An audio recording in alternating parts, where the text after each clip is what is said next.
I was actually working with the Army in their modernization arena when our local bowling center was going up for auction. It was going to close.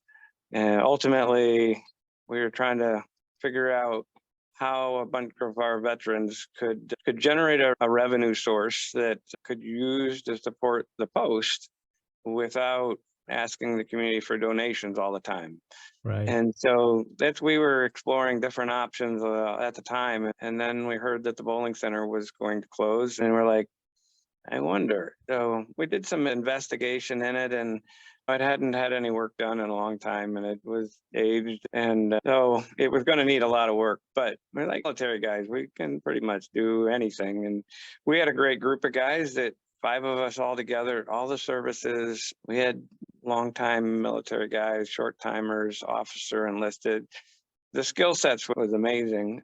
Had people tell us that a board, if you're going to have a board for a nonprofit out there, look for skill sets. And we had it, and we didn't have to look at all. It was actually really cool. But anyway, so how do we do this? And we ultimately said, hey, I guess we have to form a nonprofit corporation to do it. And we bid on the bowling center after we did that, and the we were the only bidder. It tells you something, I think, but still, okay, so now you're the owner of a bowling center that's failing. What are you going to do? Right.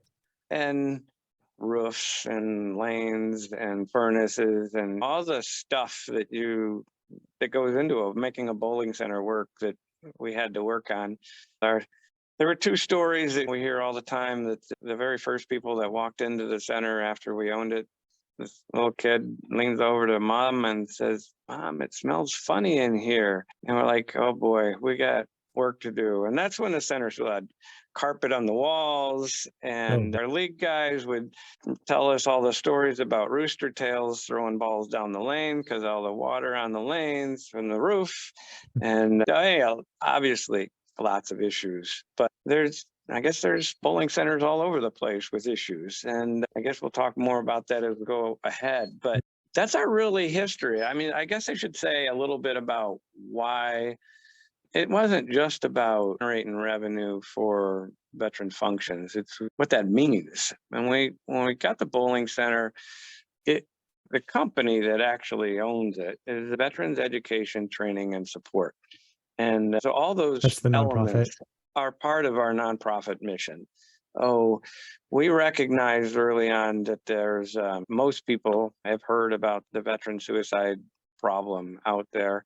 And if you really look at it, we've had state reps in here and US representatives in here that were veterans, and we're talking about the situations that veterans face and why those exist.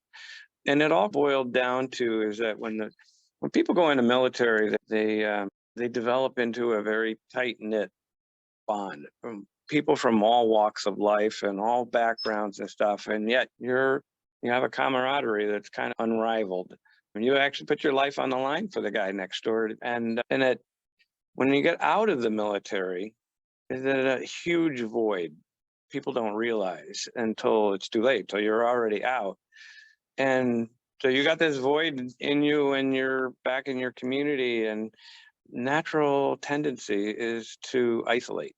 And that's where your veteran suicide rates and a lot of the alcoholism and other kinds of issues that I have had, that military, all the PTSD, all that stuff compounds into it. But what we discovered is that even though I guess the military version is maybe the problem on steroids, is that there are plenty of people in our community that have the similar problems. And so if you think about what do you do with that? The medical community doesn't really know how to address it. It's not clinical in terms of, oh, I can make an appointment or take a pill for it. Right. What we're discovering is that it's a human interaction issue.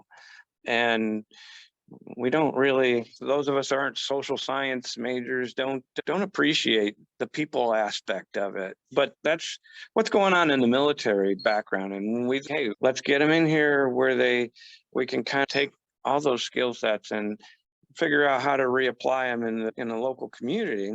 And do the job training and do the socialization and all that stuff. And what better than a bowling center? Right. Do that when it's already open to the public, and you get all kinds of walks in life that come in here, and anybody can bowl, right? Hey, did you like this video? Great. We make 10 of them a week. Subscribe to learn more and keep learning about what's working in the industry. Talk to you then.